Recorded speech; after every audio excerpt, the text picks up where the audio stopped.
नमस्कार, आप देख रहे हैं प्राइम न्यूज और मैं हूं आपके साथ आलोक शुक्ला। यूपी प्राइम में आप सबका स्वागत है। मुख्यमंत्री योगी आदित्यनाथ ने सिंचाई एवं जल संसाधन विभाग की बाढ़ बचाव से जुड़ी हुई 146 परियोजनाओं का लोकार्पण और 170 परियोजनाओं का शिलान्यास किया। इस दौरान सीएम योगी ने कहा कि बाढ़ आपदा की दृष्टि से 2017 में प्रदेश के 24 जिले अति संवेदनशील थे, जबकि 16 जिले संवेदनशील श्रेणी में आते थे। बावजूद इसके न कहीं बाढ़ बचाव की कोई व्यवस्थित कार्ययोजना थी, न राहत सामग्री की।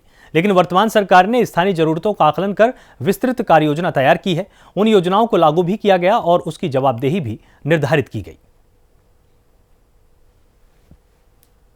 जानते हैं कि इस पर लगभग 1800 करोड़ रुपए से अधिक की राशि खर्च किया जा रहा है। मुझे याद है 2017 में जब प्रदेश में हमारी सरकार बनी थी तो 40 जनपद ऐसे थे जो बाढ़ के लिए अति संवेदनशील और संवेदनशील माने जाते थे, जिनमें 24 जनपद अति संवेदनशील थे और 16 जनपद संवेदनशील श्रेणी में रखे गए थे। बाढ़ प्रभावित क्षेत्रों में पहले ही वर्ष मुझे दौरा करने का अवसर प्राप्त हुआ था। राहत सामग्री के रूप में कोई भी पुख्ता व्यवस्था नहीं थी। बाढ़ बचाव के लिए क्या कार्ययोजना है, इसका कहीं अता पता नहीं था। और आज मुझे प्रसन्नता है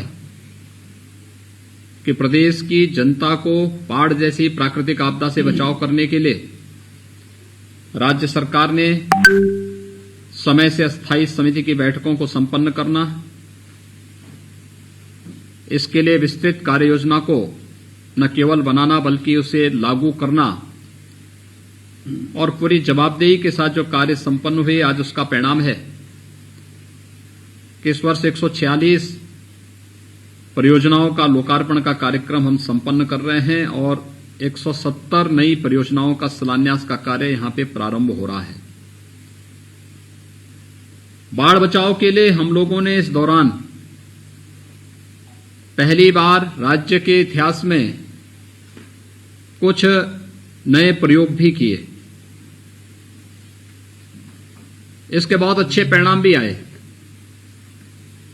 जनप्रतिनिधियों के साथ जब मेरी अक्सर चर्चा होती है, बातचीत होती है, तो ज्यादातर जनप्रतिनिधियों ने हमारे इस प्रयोग को सराहना भी की और उसे अपने यहां लागू करने के लिए भी बार बार इसके लिए आवेदन भी किया। जो हम लोगों ने नदियों की ड्रेजिंग करके नदियों को चैनलाइज करने की कार्रवाई प्रारंभ की। सरयू नदी में, राप्ती नदी में इसके बहुत अच्छे परिणाम सामने आए और यही कारण है कि पिछले 4 वर्ष के दौरान जब हम बाढ़ की विभीषिका की बात करते हैं तो हम जन और धन दोनों की हानि को काफी हद तक रोकने में हमें बड़ी सफलता प्राप्त हुई। ये सब इसलिए संभव हो पाया कि स्थानीय स्तर पर हमारे विधायकों ने, सांसदों ने रुचि ली, जनता के प्रति अपनी जवाबदेही का परिचय दिया और विभाग के स्तर पर विभागीय मंत्रियों ने, अधिकारियों ने पूरी प्रतिबद्धता और ईमानदारी के साथ इन परियोजनाओं को जमीन पर उतारने के लिए जो कार्य प्रारंभ किया, उसका परिणाम हम सबके सामने है। अक्सर बाढ़ की परियोजनाओं के बारे में एक बात कही जाती थी कि ये परियोजनाएं तब प्रारंभ होती हैं जब बरसात शुरू होती थी और बाढ़ के समाप्त होने के साथ ही इन परियोजनाओं को भी समाप्त मान लिया जाता था। मैं धन्यवाद दूंगा डॉक्टर महेंद्र सिंह जी को, उनकी पूरी टीम को, जिन्होंने जनवरी में इन कार्यों का प्रारंभ कर दिया था और आज शिलान्यास के साथ ही ये सभी कार्य प्रारंभ भी होंगे और 15 मई तक हम बाढ़ के बचाव से संबंधित इन सभी 170 परियोजनाओं को पूरा कर सकेंगे। या जो अधूरी परियोजनाएं हैं उनको भी हम समय से पूरा कर पाएंगे, जिससे इसका लाभ प्रदेश की उन 40 जनपदों की जनता को प्राप्त हो सकेगा जो अति संवेदनशील या संवेदनशील बाढ़ की दृष्टि से हैं। समय से बचाव के किए गए उपाय जनधन की हानि को व्यापक पैमाने पर रोक सकते हैं। जनप्रतिनिधियों की पीड़ा जो अक्सर बाढ़ क्षेत्रों के दौरे के दौरान मुझे और मेरे सैन्य सहयोगी मंत्रियों को देखने सुनने को मिलती थी, जनता की पीड़ा जो हम अपनी आंखों से उन क्षेत्रों का दौरा करके देखे हैं, महसूस किए हैं, यह निरंतर उस दिशा में जो प्रयास प्रारंभ हुए हैं, आज उसका परिणाम है कि काफी बड़ी पैमाने पर हमें बाढ़ से बचाव करने के लिए और उससे प्रदेशवासियों को राहत देने में एक बड़ी भूमिका हम सबके सामने आई है। मैं धन्यवाद दूंगा जनप्रतिनिधियों ने जो इसमें रुचि ली, और मैं उन सबसे आग्रह भी करूंगा कि आपकी विधानसभा क्षेत्र में, आपके जनपद में जितनी भी बाढ़ बचाव से जुड़ी हुई परियोजनाएं चल रही हैं, इन परियोजनाओं के समयबद्धता को लेकर मानक की गुणवत्ता को ध्यान में रख करके हमें विभागीय अधिकारियों के साथ समय समय पर स्थानीय स्तर पर उसका विजिट करना चाहिए, और कार्य अच्छे हो रहे हैं तो उसको प्रोत्साहन देना चाहिए। और कहीं आपको शिथिलता नजर आती है तो विभाग में इसकी शिकायत करनी चाहिए, स्थानीय स्तर पर प्रशासन से भी इसके बारे में प्रशासन को भी अवगत कराना चाहिए। दिल्ली पुलिस ने गाजीपुर बॉर्डर को एक तरह के किले में तब्दील कर दिया है। 12 लेयर की सुरक्षा व्यवस्था की गई है। तार फेंसिंग लगाकर पूरी तरह से बंद कर दिया गया है। बड़े बड़े पत्थर भी बीच रोड पर रख दिए गए हैं और बीएसएफ के जवान, आरआरएफ के जवान और दिल्ली पुलिस तैनात की गई है। वहीं गाजीपुर बॉर्डर पर डटे किसानों का क्या कुछ कहना है, आप भी देखिए। किसान का संयुक्त मोर्चा है, उन्होंने फैसला लिया है कि जिस तरह से प्रधानमंत्री नरेंद्र मोदी ने कहा था कि जो प्रधानमंत्री है वो एक फ़ोन कॉल की दूरी पर ही हैं, उन्हें कभी भी किसान फ़ोन कर सकते हैं और बात कर सकते हैं। तो इसको लेकर आज गाजीपुर बॉर्डर पर हम हैं और किसानों से बातचीत करेंगे और जानने की कोशिश करेंगे कि जब प्रधानमंत्री ने ऐसा कहा है तो फिर इनका क्या उस पर विचार है और क्या कुछ भी कहना चाहते हैं। प्रधानमंत्री नरेंद्र मोदी ने साफ तौर पर कहा कि एक कॉल की दूरी है आपके और मेरे बीच में, तो किसान क्यों नहीं बात कर रहा? हमें नंबर बताओ। किसान नेताओं ने कह दिया कि वो नंबर तो बताओ कॉल का नंबर नहीं बता रहे। फिर मतलब ये क्यों वो कर रहे? ये अविश्वसनीय आदमी है, हर बात में झूठ है, फरेब है, कपट है, कैसे यकीन कर ले? हमारे नेताओं का फोन है, उन पर कॉल करके बुला क्यों नहीं लेते? अगर कॉल की दूरी है हमारे सारे नेताओं का, आप कर लीजिए, आप कर लीजिए। कौन फोन? भाई हमें नंबर तो दे, हम मांगते रहे हैं नंबर जी, वो हमें नंबर दे नहीं रहा, हमें बुलाना चाहता नहीं वो। यदि हमें नंबर नहीं देना चाहता, हमारे नंबर हैं, हमारे नेताओं से बात करे। केवल देश के लोगों को गुमराह कर रहा है, इसमें कोई दो राय नहीं। लोग जान चुके हैं कि इसके नस नस में बेईमानी है, हर बोल इसका कपट का है, और मोदी जी नहीं चाहते इस समस्या का समाधान हो। लेकिन हमारे नेताओं ने कह दिया कि हम नवंबर तक ऐसे ही बैठे रहेंगे। ठीक है। हमारे जो बुजुर्ग हैं ये जाने के लिए तैयार नहीं। क्यों नहीं जाने के लिए तैयार? किस तरह से बात होगी किसानों सरकार के बीच में? गतिरोध तो बना हुआ है, वार्ता हो नहीं रही है, किस तरह से समाधान निकलेगा? समाधान तो सरकार जब तक अगर बिल वापसी लेगी तो हम लोगों की घर वापसी होने वाली नहीं है, और हम लोग अड़े रहेंगे। और जो कि धरना खत्म होने की ऐसी सरकार ने बहुत वो निकाली, लेकिन ऐसे किसानों पर कोई फर्क पड़ने वाला नहीं है।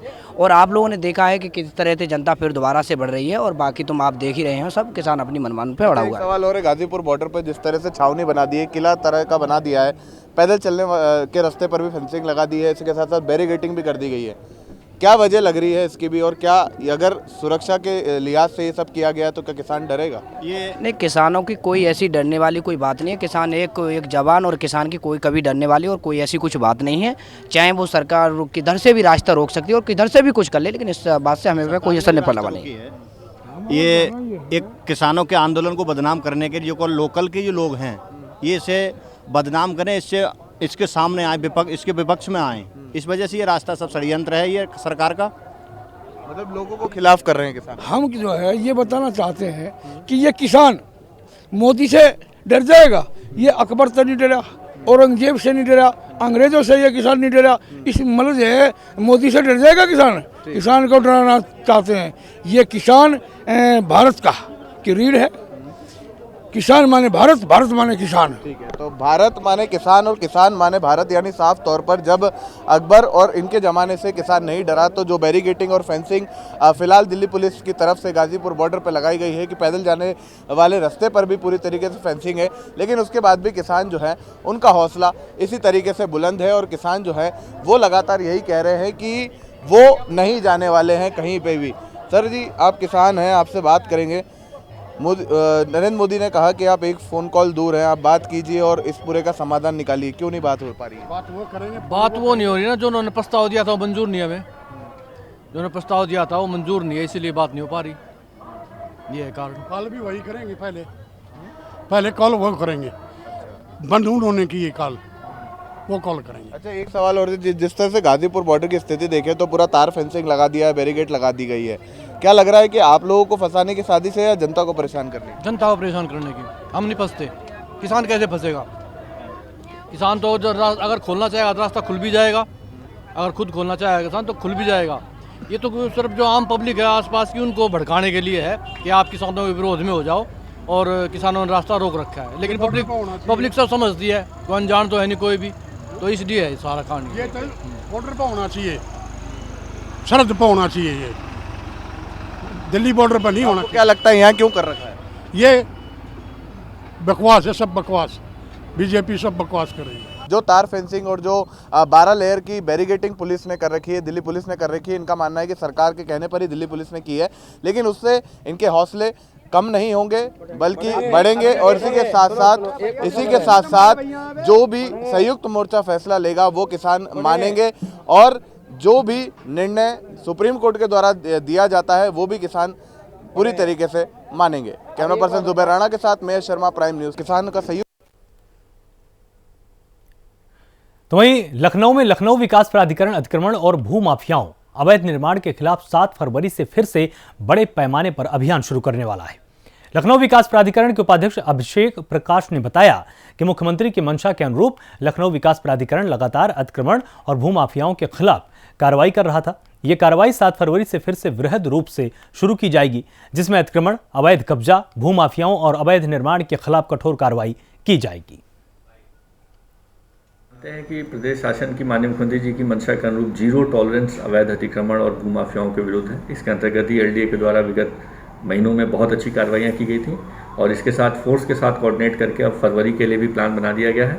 दिनांक 7 फरवरी से अगले 2 हफ्ते के लिए अवैध अतिक्रमण, भूमाफियाओं के विरुद्ध एक विशेष अभियान पुनः चलाया जा रहा है, जिसमें एलडीए के द्वारा, जिला प्रशासन के द्वारा कंबाइंड रूप से कार्रवाइयाँ सुनिश्चित की जाएंगी।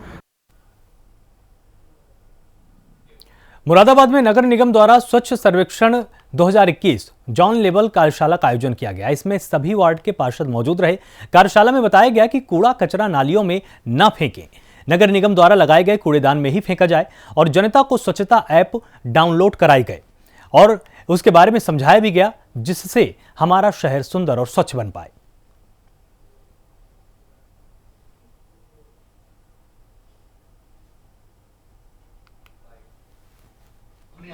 स्वच्छ सर्वेक्षण 2021 चल रहा है, इसी के अंतर्गत हम वार्ड वाइज, जॉन वाइज एक कार्यक्रम करते हैं सिटीजन को जागरूक करने के लिए, सिटीजन फीडबैक के लिए, डोर टू डोर के बारे में, और जो समस्याएं हैं उनकी सुनते हैं और समस्या समाधान करते हैं, ताकि हमारा शहर स्वच्छ सर्वेक्षण 2021 में उच्च रैंकिंग लाए।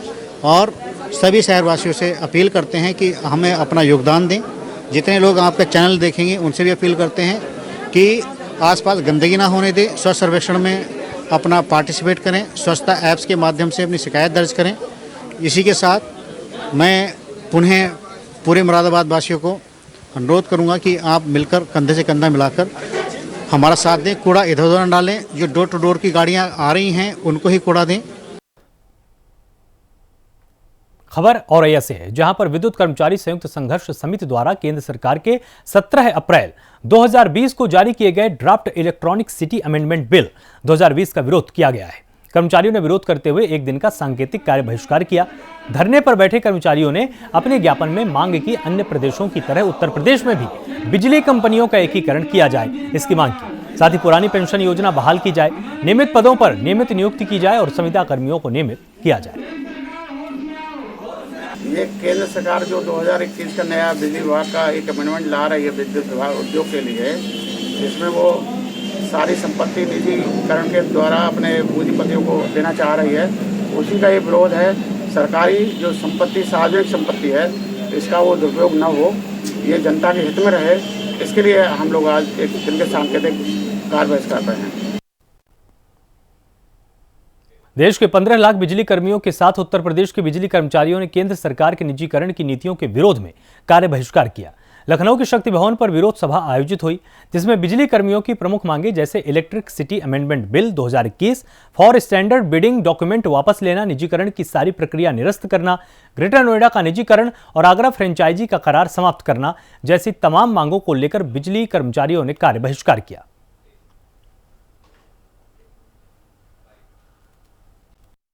निश्चित तौर पर बजट में बताया गया है कि हम जो है इलेक्ट्रिसिटी अमेंडमेंट बिल 2021 लेके आएंगे। उस 2021 में जो प्रावधान है वो है डी लाइसेंसिंग का। डी लाइसेंसिंग का मतलब ये है कि अच्छे एरियाज को चूज करके, क्योंकि कोई भी खराब एरिया में नहीं जाता है जहां पर रेवेन्यू कलेक्शन लॉसेज ज्यादा होते हैं। अच्छे एरियाज में चेरी पिकिंग करके हम किसी भी प्राइवेट प्लेयर्स को दे देंगे। और अब जो व्यवस्था ला रहे हैं उसमें ये व्यवस्था है कि कोई भी छोटे से छोटा, मतलब हो सकता है कि एक ट्रांसफार्मर 400 kVA का है, उसको देने का प्रावधान कर दें कि ये आप लीजिए, आप चलाइए इसको।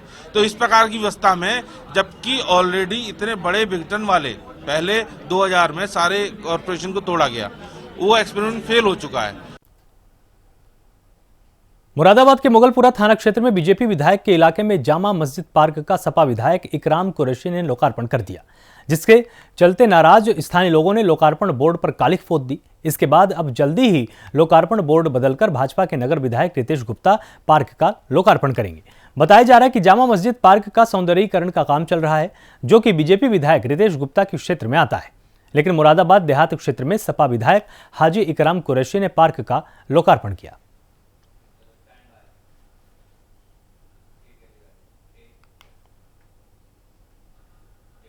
अलीगढ़ मुस्लिम विश्वविद्यालय के पूर्व छात्र नेता शर्जील उस्मानी के पुणे में दिए गए विवादास्पद बयान पर हिंदू संगठनों में उबाल आ चुका है। बजरंग दल के कार्यकर्ताओं ने अलीगढ़ में थाना गांधी पार्क पर प्रदर्शन किया। पदाधिकारियों ने पुलिस उपाधीक्षक राघवेंद्र सिंह को एक ज्ञापन भी सौंपा है। मांग की है कि शर्जील उस्मानी के खिलाफ FIR दर्ज की जाए। पदाधिकारियों ने भी कहा कि हिंदू धर्म का अपमान बर्दाश्त नहीं किया जाएगा। यदि इस तरह के हालात रहे तो बजरंग दल कार्यकर्ता शस्त्र उठाने को मजबूर हो जाएगा। बता दें कि शर्जील उस्मानी के खिलाफ पुणे के स्वारगेट पुलिस स्टेशन में केस दर्ज हो गया है। बजरंग दल के महानगर संयोजक गौरव शर्मा ने कहा कि पुणे में शर्जील उस्मानी ने हिंदू धर्म का अपमान किया है। मैं उस्मानी से पूछना चाहता हूं कि हिंदू धर्म किस प्रकार से सड़ा हुआ है। 1947 में संप्रदाय के आधार पर भारत का विभाजन हुआ था, फिर भी जनसंख्या के आधार से ज्यादा इनको जमीन दे दी गई। अब यह कहते हुए कि हिंदू समाज सड़ा हुआ है।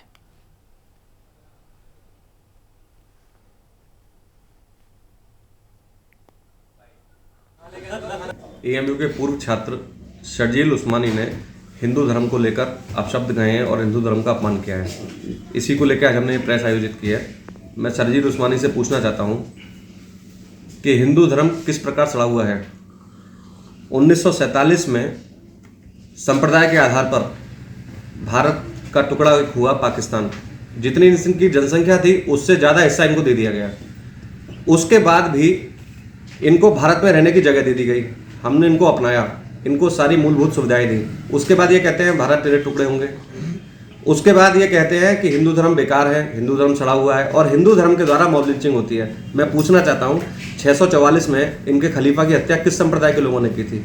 664 में इनके दूसरे खलीफा की हत्या किस संप्रदाय ने की थी? शर्जील उस्मानी इस चीज का मुझे जवाब दें। तो कोरोना पर यूपी सरकार की प्रेस कॉन्फ्रेंस में क्या कुछ बताया गया है, वो जानकारी भी देख लीजिए। विगत 24 घंटों में संक्रमण के 197 नए मामले सामने आए हैं। इसी अवधि में उपचारित होकर डिस्चार्ज होने वालों की संख्या 431 है। इस समय एक्टिव इन्फेक्शन के केसेस की कुल संख्या घट कर के 4,765 रह गई है। पिछली बार यह स्तर 11 जून 2020 को था, जो कि 5,000 से कम की संख्या थी, और अब फिर हम 5,000 से कम की संख्या में एक्टिव केसेस में रह गए हैं। आज तक जो लोग संक्रमण के पश्चात डिस्चार्ज हुए हैं उनकी संख्या बढ़कर के 5,87,398 हो गई है। कोविड संक्रमित लोगों में से कुल 8,674 लोगों की आज तक मृत्यु हुई है। 4,765 एक्टिव केसेस में से 1,215 होम आइसोलेशन में हैं और 389 निजी अस्पतालों में भुगतान के आधार पर अपना इलाज करवा रहे हैं। बाकी के सभी एक्टिव इन्फेक्शन के केसेस, सभी मरीज राजकीय व्यवस्था जो अब L2 और L3 स्तर के चिकित्सालय हैं उनमें निःशुल्क इलाज करवा रहे हैं। चूँकि एक्टिव इन्फेक्शन के केसेस की संख्या अब बहुत कम हो गई है, इसलिए शासन के द्वारा एक निर्णय लेकर के जो भी हमारे कोविड केयर सेंटर थे और जो भी हमारे L1 स्तर के अस्पताल थे उनको अब बंद कर दिया गया है। बहुत सारे अन्य चिकित्सालयों को भी और जो मेडिकल कॉलेजेस हैं उनको भी अब डीनोटिफाई कर दिया गया है। पूरे प्रदेश में हर जिले में एक एक चिकित्सालय कम से कम कोविड अस्पताल के रूप में बनाए रखा गया है और अब पूरे प्रदेश में इस समय जो हमारे मेडिकल कॉलेजेस हैं या जो सरकारी अस्पताल हैं उनमें कुल मिलाकर के 83 चिकित्सालयों को ही अब नोटिफाइड रखा गया है। इसके अलावा जो निजी चिकित्सालय कोविड केयर का काम कर रहे हैं, इसके संबंध में जिलाधिकारियों को अधिकृत किया गया है कि वे अपने स्तर से आवश्यकतानुसार ही उन्हें रखें या अगर आवश्यकता न हो तो डीनोटिफाई कर सकते हैं। जो अस्पताल डीनोटिफाई किए गए हैं उनके संबंध में यह भी निर्देश किया गया है कि वे तत्काल अस्पताल परिसर को सैनिटाइज करते हुए नॉन कोविड केयर का काम और अगर मेडिकल कॉलेज है तो पठन पाठन का कार्य वो प्रारंभ कर देंगे।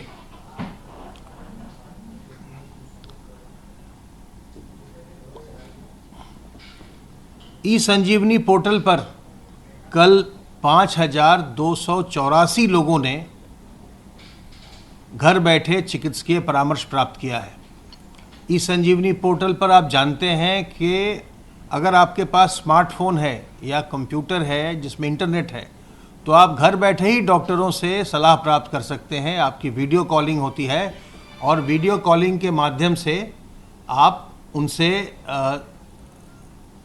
बातचीत करते हैं और बातचीत करके वो आपको अपना परामर्श भी देते हैं और परामर्श के बाद आपके फ़ोन पर ही या आपके कंप्यूटर पर ही आपको जो प्रिस्क्रिप्शन है डॉक्टर का वो भी आपको घर बैठे ही मिल जाता है। अब तक कुल मिलाकर के 4,71,052 व्यक्ति अपने प्रदेश के ई संजीवनी पोर्टल पर घर बैठे डॉक्टरों की राय प्राप्त कर चुके हैं। कल प्रदेश में 1,19,282 सैंपल्स की जांच की गई और अब तक कुल मिलाकर 2,82,11,459 सैंपल्स की जांच की जा चुकी है। सर्वेलेंस के क्षेत्र में अब तक 1,84,681 इलाकों में 5,10,463 टीम दिवस के द्वारा 3,14,22,415 घरों का सर्विलांस किया गया है और इनमें रहने वालों की संख्या 15,26,20,567 है।